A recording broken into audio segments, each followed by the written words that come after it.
तपाईहरु हेर्दै हुनुहुन्छ good morning Nepal. Good morning Nepal. Good morning Nepal. Good morning नेपालको प्रसारणमा तपाईलाई स्वागत छ।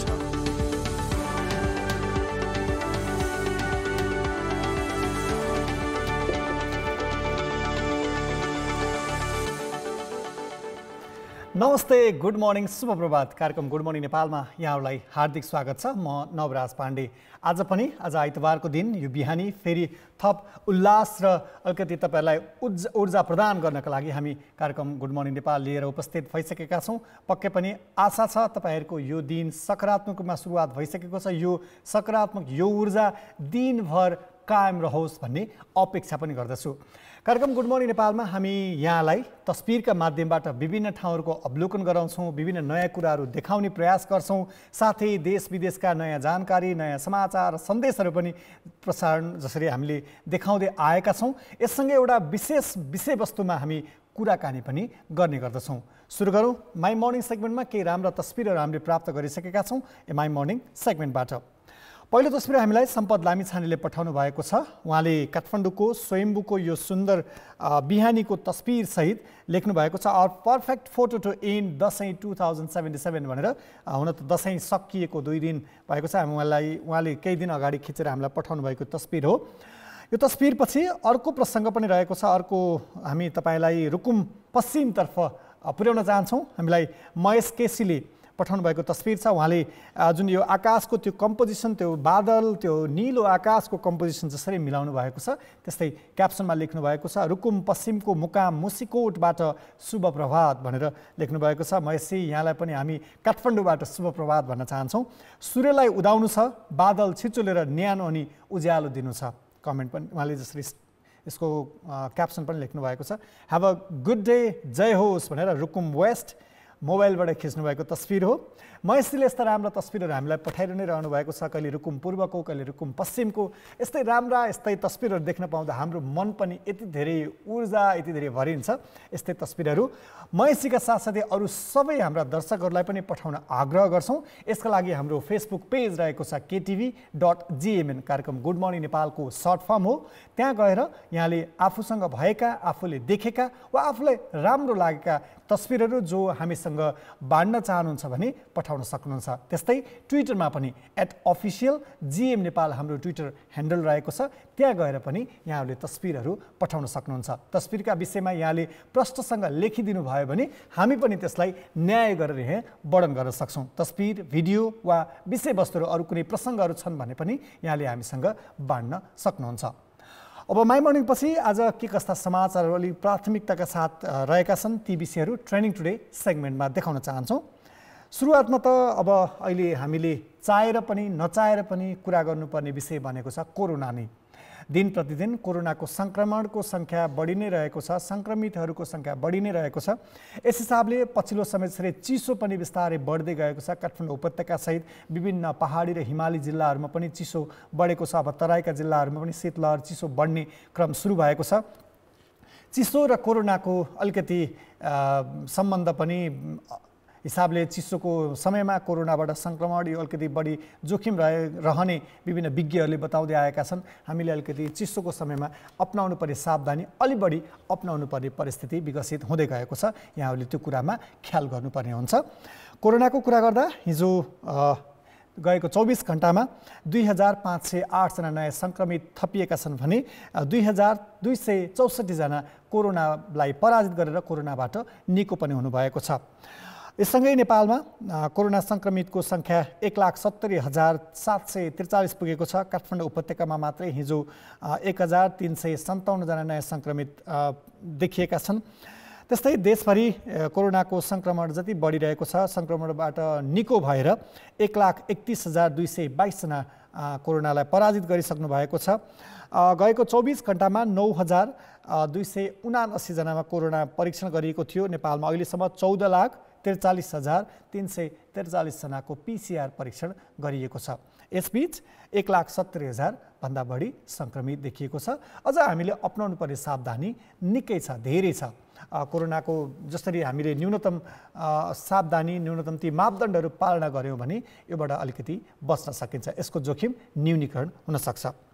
यसपछि अब लागु अलिकति पुनर्निर्माण र सम्पदाको पुनर्निर्माणको प्रसङ्ग। 2072 सालमा गएको भूकम्पका कारण क्षतिग्रस्त बनेका विभिन्न सांस्कृतिक र ऐतिहासिक धरोहरहरू बन्ने क्रम छ। हुन त यसले अपेक्षित गतिमा जति छिटो बन्नुपर्ने हो त्यो गतिमा बन्न नसके तापनि ढिलै भए पनि बन्ने क्रम जारी छ। अहिलेसम्म 555वटा सम्पदाहरूको पुनर्निर्माण भइसकेको छ। भूकम्पका कारण क्षति पुगेका करिब 891वटा सम्पदा मध्ये अहिलेसम्म 555वटा सम्पदाहरूको पुनर्निर्माण भइसकेको छ। यसमा सरकारको तहबाट राष्ट्रिय पुनर्निर्माण प्राधिकरण र विभिन्न विदेशी दात्री निकायहरूको पनि सहयोग रहेको छ। कतिपय अवस्थामा अमेरिका, चीन, श्रीलङ्का, भारत लगायतका मुलुकका सहयोगमा पनि यी सम्पदाहरू बनेका छन्। अब यसपछि अर्को विषय लागौँ, अलिकति नेपाली उखानसँग जोडिएको विषय। नेपालमा एउटा चर्चित उखान पनि छ, काहीँ नभएको जात्रा हाँडी गाउँमा भन्ने उखान। त्यही उखानसँग जोडिएको यो दशैँको कोजागर पूर्णिमाको भोलिपल्ट काठमाडौँको यो महानगरपालिका स्थित हाँडी गाउँ क्षेत्रमा गरिने एउटा जात्रा चोकथानु नारायणको जात्रा यस वर्ष स्थगन भएको छ कोरोनाको कारण। यो हाम्रो ऐतिहासिक एउटा सांस्कृतिक अवसर पनि हो र नेपालको उखानसँग पनि जोडिएको विषय पनि हुनाले यो प्रसङ्ग हामीले यहाँ जोडेका छौँ। यो जात्रा यसपटक हुन सकेन, रोकियो। काहीँ नभएको जात्रा हाँडी गाउँमा भन्ने थियो, यसपालि त्यो जात्रा पनि हुन पाएन। अब यसपछि अर्को प्रसङ्ग छ हाम्रो स्थानीय स्तरमा प्राप्त हुने जडीबुटी तितेपाती। त यहाँहरू धेरैलाई थाहा छ, धेरैको आफ्नो घर छरछिमेक वा सहरी क्षेत्रमा पनि हुन्छ, तर ग्रामीण क्षेत्रमा अझ बढी तितेपातीको प्रयोग। हुन त हामी सानो हुँदा हामीले घाँस काट्थ्यौँ, तर त्यो घाँस पनि गाई बस्तुले नखाइदिने। तर त्यो तितेपाती यति बहुमूल्य जडीबुटी रहेछ भन्ने कुरा बिस्तारै पुष्टि हुँदै आएको छ। लमजुङको बेसी सहरमा यो कोलाथुसर गाउँपालिका 8 घमराङ बेसीमा तितेपातीको व्यावसायिक रूपमा तेल उत्पादन सुरुवात गरिएको छ। हिमालयन हर्ब सेन्टर घमराम लङजुङले तेल उत्पादन सुरुवात गरेको हो। यसमा चाहिँ स्थानीय स्तरमा स्थानीय व्यक्तिहरूले काटेर तितेपातीहरू त्यहाँ सङ्कलन गर्छन्। प्रति केजी 4 रुपियाँदेखि त्योभन्दा 4 रुपियाँको आसपासमा प्रति केजी तितेपाती खरिद गर्छन् त्यो हिमालय हर्बल यो घमरुङले। त्यसपछि उनीहरूले तेल प्रशोधन गर्छन् र तपाईँहरूलाई पत्ता नलाग्न सक्छ तितेपातीबाट उत्पादन भएको तेल भने प्रति लिटर 7 देखि 10,000 रुपियाँसम्म बिक्री हुन्छ। हाम्रो छरछिमेकमा हाम्रो स्थानीय स्तरमा उपलब्ध हुने जडीबुटीहरूको कति महत्त्व छ भन्ने कुरा चाहिँ यसले प्रश्न बनाउँछ। यो पछि अर्को प्रसङ्ग छ, अलिकति कोरोनाका कारण तहस नहस बनेको क्षेत्रमध्ये पर्यटन हो। यो निकै सुस्ताएको क्षेत्र थियो कोरोनाका कारण। अब बिस्तारै नेपालको सन्दर्भमा कुरा गर्दाखेरि पर्यटन बिस्तारै माथि उठ्दैछ। एउटा प्रसङ्ग छ, पोखरा खुल्दैछ। पोखरामा आन्तरिक पर्यटकहरूको अहिले उपस्थिति बढ्दो छ। त्यस्तै सौराहामा पनि पर्यटकहरूको आकर्षण बढ्न थालेको छ। पर्यटकहरू आउने क्रम सुरु भएको छ। आज कार्यक्रम गुड मर्निङ नेपालमा हामी यही विषयसँग सम्बन्ध रहेर कुराकानी पनि गर्छौँ। अलिकति पदयात्राहरूको कुरा, ट्रेकिङ रुटको जसरी खुल्ला गरिएको छ, कतिपय यो कोरोना कारण बन्द भएका र निषेध गरिएका पदयात्राहरूलाई अब बिस्तारै सुचारू हुँदैछ। नेपालको अर्थतन्त्रमा महत्त्वपूर्ण योगदान पुर्याउने पर्यटन बिस्तारै उठ्दैछ। यसले अब कसरी सुरक्षित हुन सकिन्छ, कसरी न्यूनतम सावधानी अपनाएर के कस्ता मापदण्डहरू पुरा गर्नुपर्छ भन्ने विषयमा आज हामी विशेष कुराकानी पनि गर्छौँ। यसका लागि trekking agencies association of Nepal टानका अध्यक्ष खुम सुवेदीसँग कुरा पनि गर्छौँ। तर त्यसअघि अहिलेलाई समय भएको छ ब्रेकको। ब्रेकपछि फेरि आउँछु। कान्तिपुर टेलिभिजन हेरिरहनुहोला।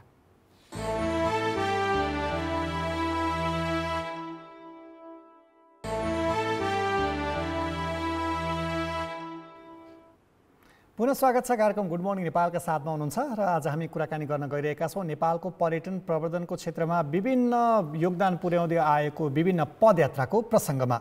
यही विषयमा कुराकानी गर्नका लागि अहिले trekking agencies association of Nepal टानका अध्यक्ष खुम सुवेदी हाम्रो सम्पर्कमा आइसक्नु भएको छ। खुमजी, यहाँलाई स्वागत छ। धन्यवाद। Very good morning. अब अलिकति पर्यटनकै कुरा गरौँ। हुन त चाडबाड सकिएको छ, यो समय अलि बढी पर्यटन प्रवर्धनमा विभिन्न पदयात्रामा जाने मौसम पनि हो। अहिले कोरोना कारण प्रभावित पनि बनेको छ। अब बिस्तारै सुरुवात हुँदैछ भन्ने समाचारहरू आएका छन्। के छन् अहिलेको अवस्था, अलिकति जानकारी गराइदिनुहोस् न। यहाँलाई प्रश्नको लागि धन्यवाद। अब डेफिनेटली पनि विगतको वर्षहरूमा पर्यटकीय गतिविधि जुन रूपमा हुने थियो, अब यो सिजनमा त्यस्तो रूपमा हुन सकेन। तर पनि नेपाल सरकारले अक्टोबर 17बाट चाहिँ विदेशी पर्यटकहरूलाई नेपालमा पदयात्रा र पर्वतारोहण खुल्ला अथवा विदेशी पर्यटकहरूलाई नेपाल आउनको लागि खुल्ला गरिरहँदाको अवस्थामा आशातीत रूपमा पर्यटकहरू आइसकेको अवस्था चाहिँ छैन। त्यसमा चाहिँ सर्टेन एउटा प्रोटोकलहरू नेपाल सरकारको जुन अलिकति डिफिकल्टिज प्रोटोकलहरू छ त्यसले चाहिँ विदेशी पर्यटकहरूलाई आउन अलिकति हिचकिचाएको अवस्था छ। डेफिनेटली पनि विश्वमा देखिएको यो कोरोना भाइरसको प्रभावले सबै विदेशीहरू उत्साहित नभए पनि केही पर्यटकहरू पदयात्रा र प्रवतारणमा आउन इच्छुक भइरहेको यो अवस्थामा खास गरी चाहिँ अब यो जुन 7 डेजको क्वारेन्टिन र $5,000 जुन कोभिड इन्सुरेन्स गरेर आउनुपर्ने छ त्यसमा चाहिँ विदेशी पर्यटकहरू हच्किएको र त्यसले गर्दा चाहिँ जति आउन खोजिरहेको पर्यटक थियो त्यसमा चाहिँ कमी आएको चाहिँ हामीले महसुस गरेका छौँ। यसको सवालमा विदेशीले महसुस गरेका अथवा विदेशीहरूको रिपोर्टिङको आधारमा नेपाल सरकारलाई हामीले चाहिँ एउटा सफ्ट तरिकाबाट चाहिँ पर्यटकीय गतिविधि गर्नको लागि चाहिँ अझ सहजीकरणको भूमिका खेल्नुपर्छ भन्ने हामीले अनुरोध गरिसकेको अवस्था छ। खुम्जी, यो सँगसँगै जस्तै नेपालमा पर्यटनका लागि वा कतिपय पदयात्राका लागि वा पर्वतारोहणका लागि आउँदाखेरि नेपालमा सुरक्षित हिसाबले हिँड्न सकिन्छ, हामीले ती सावधानीहरू अपनाउँछौँ, हाम्रा कतिपय बन्द रहेका पदयात्राहरू खुल्ला रहेका छन् भनेर विदेशी विभिन्न माध्यममा वा विभिन्न संयन्त्रबाट उनीहरूलाई जानकारी प्रयत्नहरू व्यवसायिक तहबाट यहाँले के कसरी गरिराख्नु भएको छ यहाँहरूले? अब हामीले नेपाल सरकारले अक्टोबर 17बाट पदयात्रा र पर्वतारोहणलाई खुल्ला गरिसकेपछि हामीसँग कनेक्सन हुने हाम्रा मेम्बर एजेन्सीको थ्रुबाट अथवा हामी एसोसिएसनको तर्फबाट हामीले विदेशीहरूलाई आफ्नो किसिमको नोटिस दिइसकेका छौँ। त्यो अर्थमा पनि एयरलाइन्सले आफ्नो सेफ्टी प्रोटोकल प्रयोग गर्ने, रेस्टुरेन्टले आफ्नो होटल, ट्रान्सपोर्ट, ट्राभल, ट्रेकिङ सबै आफ्नो किसिमबाट सेफ्टी प्रोटोकलको आधारमा सर्भिस दिन्छौँ भनेर हामीले विदेशीहरूलाई अस्योर गरिसकेको अवस्था छ। यसै सिलसिलामा पनि विदेशीहरूलाई चाहिँ नेपालको चाहिँ यो पदयात्राहरू चाहिँ माउन्टेन एरिया चाहिँ जुन कम प्रभावित कोभिडको हिसाबले कम प्रभावित छ र पदयात्रामा एउटा डिस्टेन्स पनि मेन्टेन गर्न सक्ने, माउन्टेन एरियामा चाहिँ कोभिडको प्रभाव पनि न्यून रूपमा अथवा कति ठाउँमा त छँदै नभएको अवस्थामा चाहिँ विदेशी पर्यटकहरूलाई चाहिँ घुम्नको लागि चाहिँ एउटा लालित पार्ने किसिमबाट चाहिँ हामीले विदेशी पर्यटकहरूलाई चाहिँ नेपाल आउनको लागि चाहिँ अनुरोध गरेका छौँ। र खास गरी पदयात्रा र पर्वतारोहणमा केही पर्यटकहरू आइसकेको छ। Trekking agencies association of Nepal टानले विदेशी पर्यटकहरू नेपाल आउनलाई चाहिँ जुन ओपन एराइभलको भिसा सिफारिस गर्छ त्यसको लागि चाहिँ मैले अस्तिसम्मको डाटा हेर्दाखेरिमा 80-85 जना जतिले चाहिँ टानबाट चाहिँ सिफारिस लिएको पाएको छु। खुम्जी, अब अलिकति कुन कुन पदयात्रामा अहिले जान सकिन्छ? अलिकति धेरै पर्यटकहरूले रुचाउने पदयात्राहरू कुन हो? अहिले यो कोरोना कारण बन्द भएर फेरि खुलेका पदयात्राहरू कुन छन्? केही यहाँले जानकारी गराइदिन सक्नुहुन्छ? अब स्योर, अब हामीले जुन पदयात्रा ओपन गरिरहँदा डेफिनेटली पनि पर्वतारोहण पनि आफ्नो ठाउँमा खुल्ला छ। केही यहाँले जानकारी पनि पाइसक्नु भएको छ। आमादवलम हिमाल लगायत सर्टन हिमालहरू चाहिँ केही ट्रेकिङ पिकहरू, लुबुचे पिक, मेरा पिक, बरुन्चे लगायत केही समिट पनि भइसकेको अवस्था छ भने केही अन द वेमा छ। र पदयात्राको हिसाबबाट चाहिँ अन्नपूर्णको मनाङको circuit, Annapurna circuit, Ghorepani, Mustang, lower Mustang, जुन कर्णालीको डोल्पा, कञ्चनजङ्घा, मकालु, रुबी भ्याली, लाङटाङ लगायतको क्षेत्रहरू चाहिँ अहिले खुल्ला छ र नेपाली तथा विदेशी सबै पर्यटकहरूको लागि चाहिँ यी क्षेत्रहरू चाहिँ खुल्ला गरिएको छ र क्रमशः अन्य क्षेत्रहरूमा पनि खुल्ला गर्दै जानको लागि trekking agencies association of Nepal टानले सरकारवाला निकायसँग चाहिँ छलफल गरिएको अवस्था यहाँको मिडिया मार्फत अनुरोध गराउन चाहन्छु। सँगसँगै जस्तै केही समय अघि बराइनका राजकुमारले लुबुचे हिमालको आरोहण पनि गर्नुभयो, मनासलु जानुभयो होइन? त्यस्तो खालको अलिकति हाई प्रोफाइल टुरिस्टहरू आउँदाखेरि चाहिँ कस्तो खालको सन्देश वा यो तपाईँको पर्यटन क्षेत्रमा कस्तो खालको ऊर्जा मिल्दो रहेछ? डेफिनेटली पनि एउटा हाई प्रोफाइलको एउटा बायोग्राफी राम्रो किसिम भएको विदेशी पर्यटकहरू नेपाल आउँदा अन्तर्राष्ट्रिय रूपमा पनि एउटा चासोको विषय बनेको छ। विदेशी पर्यटकहरूले पनि जुन हाई प्रोफाइलको व्यक्तित्वहरूले पनि नेपालका विभिन्न ट्रेकिङ कम्पनीहरूसँग सम्पर्क गरिरहेको अवस्था हामीले पाएका छौँ। त्यसले राम्रो माइलेज र एउटा ब्रान्ड क्रिएट गरेको छ भन्ने मलाई लाग्छ।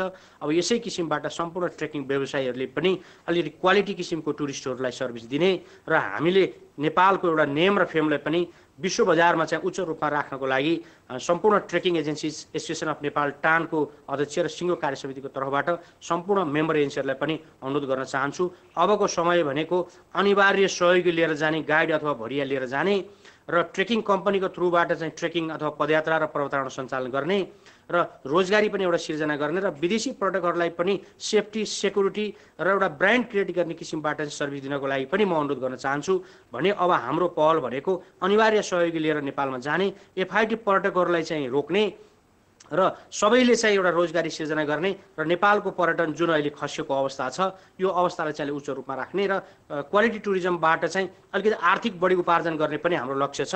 क्वालिटी टुरिज्मको हिसाबबाट चाहिँ हामी अलिकति जान सकेनौँ भने हामीले पर्यटन अथवा पर्यटक भन्दा आशातीत रूपमा चाहिँ नेपालले जिडिपी ग्रोथ गर्न नसकेको अथवा सबै हामी व्यवसायहरूले पनि उच्च रूपमा चाहिँ आम्दानी गर्न सकेको कारणले अब क्वालिटी टुरिज्मतिर ध्यान जानुपर्छ र अब अनिवार्य सहयोगी लिएर चाहिँ ट्रेकिङ कम्पनीको थ्रुबाट चाहिँ पदयात्रा र पर्वतारोहण सञ्चालन हुनुपर्छ भन्ने हामीले अनुरोध गर्दै आएको छौँ र यो सुरुवातको अवस्थामा trekking agencies association of Nepal टानले सिफारिस गर्न पाएको छ। यसमा एउटा गौरवको विषय हो र अबका दिनहरूमा पनि हाम्रा मेम्बर एजेन्सीहरूले चाहिँ यही किसिमबाट सर्भिस दिन सक्ने किसिमको चाहिँ बाटो खुल्ला होस् भन्ने कुरो नेपाल सरकारलाई पनि र सरकारवाला निकायहरूलाई पनि हामीले अनुरोध गरेका नै छौँ र तपाईँको मिडिया मार्फत पनि पुनः अनुरोध गर्न चाहन्छु। सँगसँगै कतिपय विदेशी पर्यटकहरूको सङ्ख्यामा त केही समय लाग्छ नै होला। नेपालका आन्तरिक पर्यटन पनि निकै यस्ता पदयात्राहरूमा जाने आन्तरिक पर्यटन प्रवर्धनका धेरै सुरुवातहरू पनि भएका छन्। नेपालीहरू पनि आन्तरिक पहिला देश अनि विदेश भनेर धेरै घुम्ने प्रचलन पनि बढेको छ। नेपालीहरूलाई नै लक्षित गरेर अलिकति हामीले प्रवर्धन गर्न सक्ने प्रोत्साहन गर्न सक्ने कुराहरू के हुन सक्छन् होला? होइन, हामी विभिन्न एसोसिएसनहरूले र नेपाल सरकार खास गरी हाम्रो गार्जियन मन्त्रालय अथवा लाइन मिनिस्ट्री पर्यटन मन्त्रालय विभाग र नेपाल टुरिज्म बोर्डसँग पनि सहकार्य गरेर हामी अगाडि बढिरहेछौँ। यहाँले न्युज अथवा विभिन्न इन्फर्मेसन पनि पाउनुभयो होला। अब लाङटाङ, एभरेस्ट, अन्नपूर्ण लगायतका ठाउँमा पनि डोमेस्टिक टुरिस्टहरू चाहिँ घुम्नलाई चाहिँ सुरु भएको अवस्था छ। हो, हामीले खोजी अनुसार अथवा हामीले चाहे अनुसार सबै कुराहरू नभएको होला, तर सुरुवात भइसकेको अवस्था छ। महत्त्वपूर्ण कुरा के हो भने नेपाल सरकारले अझ मुख्य रूपमा चाहिँ यो सेफ्टी एन्ड सेक्युरिटीलाई अझ बढी ध्यान दिन सकोस्, यो कोभिड-19लाई चाहिँ अझ न्यूनीकरण गर्न सकोस्। यो भयो भने के हुन्छ भने डोमेस्टिक पर्यटकहरू पनि घुम्नको लागि चाहिँ अलिकति ऊर्जाशील अथवा इच्छा शक्तिको रूपमा चाहिँ अगाडि बढ्नेछन्। अझै पनि डोमेस्टिक टुरिज्मको रूपमा हामीले अगाडि बढाउँदा नेपालीहरू चाहिँ अझ घुम्न त्यति इच्छा नभएको अथवा त्यति धेरै जान नचाहिरहेको अवस्था छ। यो कोभिड-19लाई न्यूनीकरण गर्न सक्ने अवस्था आयो भने डेफिनेटली पनि डोमेस्टिक टुरिज्मको गतिविधि बढ्नेछ र विदेशी पर्यटकलाई त यसै पनि हामीले वेलकम गरेका नै छौँ। यो दुईटै अवस्थालाई सँगसँगै लग्यो भने नेपालको टुरिज्मको जुन इकोनोमिक यो चाहिँ जुन अहिले लस भएको छ यसलाई चाहिँ बिस्तारै चाहिँ एउटा गुड भाइबको रूपमा जान सक्छ भन्ने हामीले अपेक्षा लिएका छौँ। अब खुम्जी, तपाईँ यो क्षेत्रमा जस्तै इकोनोमिक लसको कुरा पनि भयो, यो ट्रेकिङ सेक्टरको यो क्षेत्रमा काम गर्ने संस्थाको यहाँ नेतृत्वमा पनि रहनु भएको हुनाले यो क्षेत्रमा लामो समय यसरी प्रभाव पर्दाखेरि त्यो क्षेत्रमा रहेका कतिपय कम्पनीहरू, कतिपय त्यहाँ रोजगारीमा रहेका व्यक्तिहरू, उहाँहरूको जीविकोपार्जनमा देखिएको समस्यामा यहाँहरूले के कसरी सहयोग गर्ने वा कसरी आश्वस्त गराउने, पर्यटन अब फेरि यो सधैँ दीर्घकालीन यस्तो अवस्था रहँदैन भनेर एउटा आश्वस्त बनाउने, त्यस्ता खालका मानिसहरूलाई अवेर गराउने, यस्ता कुराहरूमा चाहिँ के कसरी काम गरिराख्नु भएको छ? डेफिनेटली हामीले विभिन्न प्रयासहरू गरेका छौँ। अन्तर्राष्ट्रिय रूपमा विदेशी पर्यटकहरूलाई पूर्ण रूपमा चाहिँ वेलकम गर्न नसके पनि हामी करिब 1 वर्ष चाहिँ हाम्रा व्यवसायी साथीहरू र हामी मजदुरहरू चाहिँ 1 वर्ष जति त्यहाँ सस्टेन हुनुपर्ने अवस्था छ भन्ने हाम्रो आङ्कलन हो। त्यही सिलसिलामा करिब हामी 8-9 महिना त समस्यामा गुज्रिसक्यो। अब यो 2020भरि हाम्रो पर्यटकीय गतिविधि हामीले पोजिटिभ रूपमा पाउन सक्ने अवस्था छैनौँ। 21बाट चाहिँ अलिकति सुरु होला भन्ने हाम्रो अपेक्षा हो।